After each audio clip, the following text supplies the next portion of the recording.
आणि आता पाहूया राजकीय विश्वात काय सुरू आहे त्या संदर्भातल्या टॉप 9 बातम्या। राहुल गांधींची जीभ छाटू नये तर त्यांच्या जिभेला चटके द्यावेत। शिंदेच्या आमदारानंतर आता भाजप खासदार अनिल बोंडे यांचं वादग्रस्त वक्तव्य।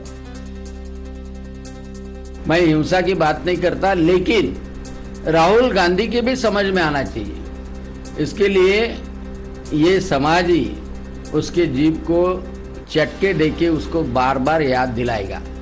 उसके जीवा को चटके तो देना ही चाहिए।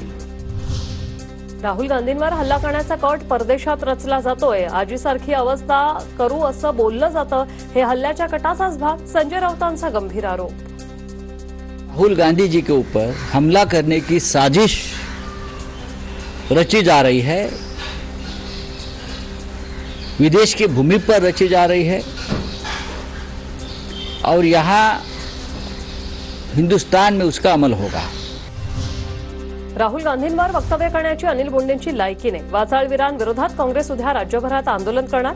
बोंडेंनी केलेल्या वक्तव्यावरून पटोले आक्रमक। अनिल बोंडेंचं मानसिक संतुलन बिघडलंय। राज्यात दंगली घडवण्यासाठी त्यांचं वक्तव्य। बोंडेंना फडणवीसच प्रवृत्त करत असल्याचा काँग्रेस नेत्या यशोमती ठाकूरांचा आरोप। डॉक्टर बोंडेचं संतुलन बिघडलेलं आहे। मेंटल हॉस्पिटलमध्ये त्यांनी भरती झालं पाहिजे। याला महाराष्ट्रामध्ये आणि अमरावतीमध्ये दंगल घडवायची आहे म्हणून हे असे वक्तव्य करतोय। तुम्ही जरा खबरदारी राखा देवेंद्रजी, हे तुमचे बुडुकले जरा सांभाळा।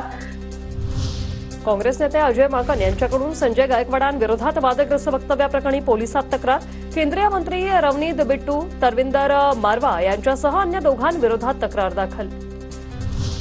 संजय गायकवाड रस्त्यावर लोकांना मारणारा गुंड। महाराष्ट्राच्या राजकारणाला यूपी बिहार सारखं करू नका।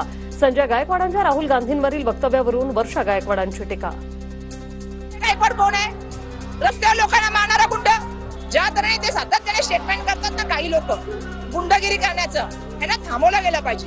हे बरोबर नाहीये महाराष्ट्रामध्ये जे चाललेलं आहे ते। महाराष्ट्राच्या राजकारणाला बिहार आणि यूपीचं राजकारण करू नका।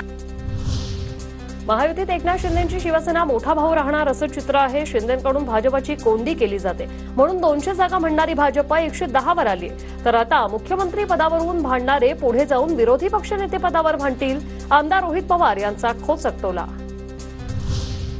महाराष्ट्रातील राजकारण आता रंगमंचावर येणार। मला काहीतरी सांगायचे नावाचं मुख्यमंत्री शिंदेंवर आधारित नाटक येणार। एकपात्री नाटकातून शिंदेंचा नाट्यमय राजकीय प्रवास उलगडणार। मुख्य भूमिकेत अभिनेता संग्राम समेळ। पालकमंत्र्यांनी भ्रष्ट अधिकारी आणि कर्मचारी आणून ठेवले। अनेकदा सांगूनही धनंजय मुंडेंवर कारवाई नाही। गेवराईत भाजप कार्यकर्त्यावर मोठा अन्याय। पंकजाताईंना सांगूनही वेळ दिला नाही। गेवराईचे भाजप आमदार लक्ष्मण पवार यांची जाहीर नाराजी।